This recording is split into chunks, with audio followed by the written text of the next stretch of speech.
today I am going to talk about what we are doing for history, and this is just one of the things that we're doing this year. We're doing a story of the world, we're doing early American history, and then my 5th grader independently is doing, oh my word, history of the horse, and then my preschooler and kindergartner, they are going through the Great Buildings kind of history book at nighttime with my husband. And then we are also learning about historical figures every single day using the Brave Hero books. I can link those down below. And I believe that's it. We do a lot of church history and fun kind of history read aloud books. And so other than that, we are using early American history. There's a little bird, guys. I get so distracted on that just flew by. Early American history through Beautiful Feet books. And so I'm gonna do sort of like a walkthrough on what a lesson would look like and how I prep for this and what is included if time allows and it's not so long. And so my name is Bina Walker. I am a mom of 5, a 10, 8, 7, I'm sorry, oh my word, a 10, 8, 6, a 4, and a 1-year-old. And we have been homeschooling for 2 years, and we're going into our 3rd year right now. And so I love Beautiful Feet books. I came across them last year and we did geography through them, and I like that it was like, 15 to 20 minute lessons, and the kids had the ability to like paint and color and draw while listening to stories. I really believe in read alouds and reading to your children, and how building those connections as you're schooling together and using different types of materials and books and maps and atlases and resource books and everything else. That darn bird, you guys. And just kind of like connecting those lines, I think is very, very important. Okay, so their book, their planner is just like this. And so when I start to plan, I go through the lessons, and then I pretty much see if they have any like suggested reading books that didn't come in their kit. And then I go out and buy those. And then at the very beginning, I just licked my fingers. I'm so sorry, you guys. I have such a bad habit.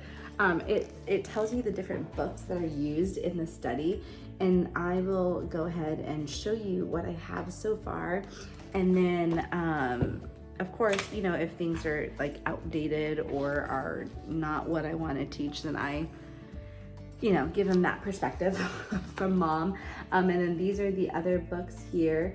And then on this side, can you see, I know I need to have like one of those flip cameras, or I don't even know, whatever. I need to make this video thing better, you guys.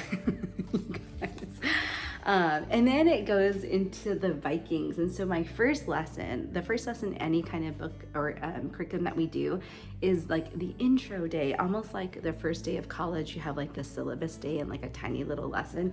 That's exactly what I do the first lesson. I read the intro together with the kiddos, and then I had them like color in their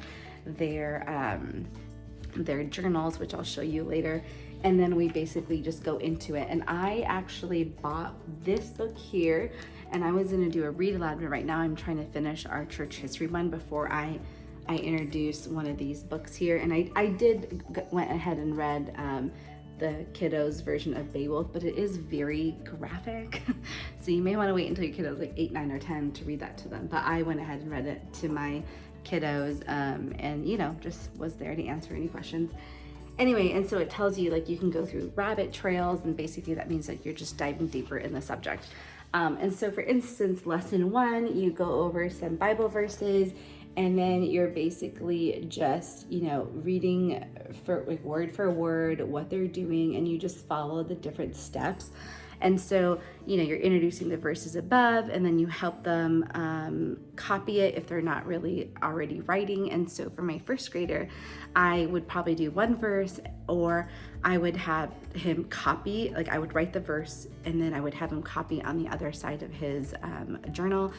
For instance, I'd write on this side, he would copy on this side, and then, or I would just copy it for him while we read it together. And then we introduce the different books, and then we do the readings, and then we look at the map, and then we talk about it. And so that's just kind of what the lesson would look like. And then I just really like that they have very colorful maps on here, and everything is just really colorful. Like, it's exciting for me as a teacher to teach you know, things that are exciting, you know, like it comes across when we're sort of teaching things of if you're excited or not. And so anyway, this basically covers the Vikings, and then it goes into obviously the colonization of America. It also goes into the indigenous people of North America, and it just goes obviously through the timeline. And then there's the golden age discovery. There's also, you know, yes, I love beautiful food books. You could even like do a cooking thing with them. And so we are only on lesson 3, and we're actually going to do lesson 4 tomorrow. And so I just really like the different options that we have in this book. And let me try and find if they have like another cooking. Well, here's good old chicken.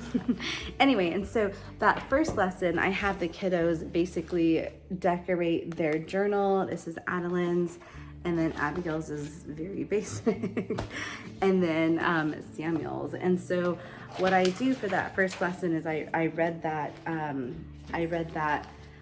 Viking, Eric the Red, and then I read Beowulf for them, and then I, you know, just have them kind of copy their work. We did fingerprints because every fingerprint is unique. God uniquely makes you. And then this is where I'm writing it down for him.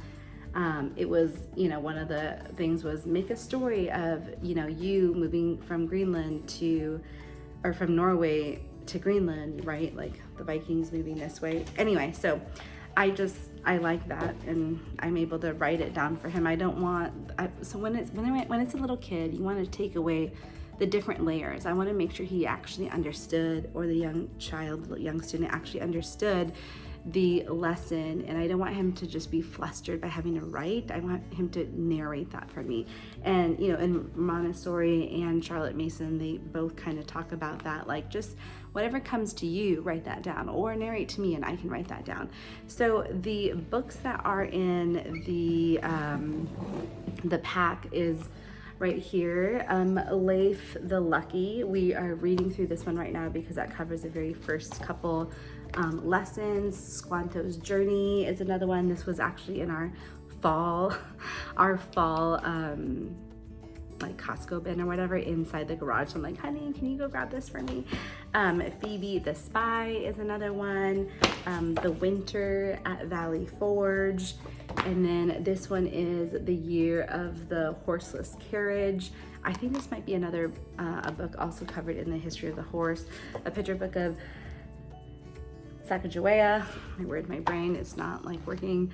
The Hannah is another one. And then here's some more. I don't know if I should just like tell you all of them or just just flip through them. I'm not sure. I don't want this to be a super duper boring video, but you guys can obviously pause it. Anyway, and I just like that teaching through teaching through literature is just such an awesome, wonderful way to teach with picture books, you guys. And this is, I just really like the illustrations in them. The Pilgrim Stories is another read aloud one that they have here. Benjamin Franklin, again, I don't know, this series is just so colorful. I really like that. The author, I think it's a husband and wife. The 4th of July story, of course we didn't even read this on 4th of July, oh my goodness, but it's okay, we learned about the flag. George Washington, and I just love the illustrations of this author. And then Columbus, and of course, you know, you guys know, like if you're my age and, you know, Indian or Black, you know what to do when you read things about certain people in history and what to add and what to make sure your kids know. I'm not going to start that debate here on my channel. Here is Abraham Lincoln, and then Buffalo Bill. And so, you know, when we're reading some of these and we're, you know, going through everything, I want to make sure I'm giving my kiddo the real picture of what happened in the United States. You know, I feel like once you are in grade school and then you go to college, and then you get a master's, like I have my master's degree, you basically are unlearning everything that you learned and getting the real live picture of what actually happened to everything.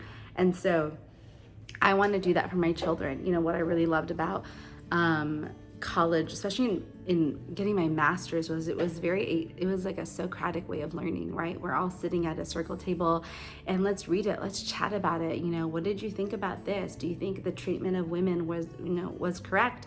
Did you think that the children could have advocated for themselves? Or do you think that if they had these resources that this could have happened a different way?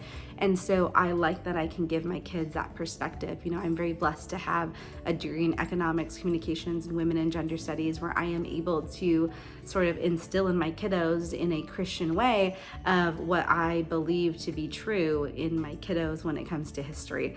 And so that's why I really want to give my kids a perspective of not just this, but we're reading other history books and we're doing story of the world, and I'm able to give my kids other history works and books and videos to help them understand what happened here in the United States. And I know that being on this platform or any social media platform as a woman of color, I need to be able to speak out about certain curriculums, and I haven't gone through this fully, but I know that no curriculum out there is perfect. But anyway, so I hope you like this video.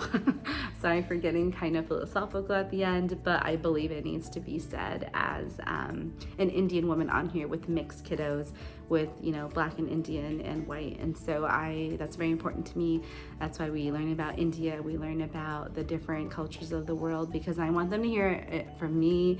We don't just only learn how the Christians believed how the world was created. I want them to know how other cultures in this world are created. We don't live in this little micro kind of Western, perspective. There were other cultures happening in this world at the same time the United States was, being created. Anyway, this was like a really long sort of way of reviewing this curriculum, but those are my thoughts when I am choosing a curriculum. So that's my real, transparent, raw thoughts of a mom concerned about teaching my kids, history. And so anyway, let me know in the comments what you think about, if you've gone through this, what you have thought about this curriculum. I know a lot of people have, I forgot what it's called, but there's an awesome YouTuber on here, and she actually stopped using oh my word, I forgot what, I think it's like for intermediate grades, because of the way that there was like illustrations or something of how it was, or I don't even remember what it was. And so I just, as a parent, make sure you look out for what you think is appropriate for your children, what is best for your kiddos' learning styles. Thank you so much for watching, and we will talk to you guys later. Bye.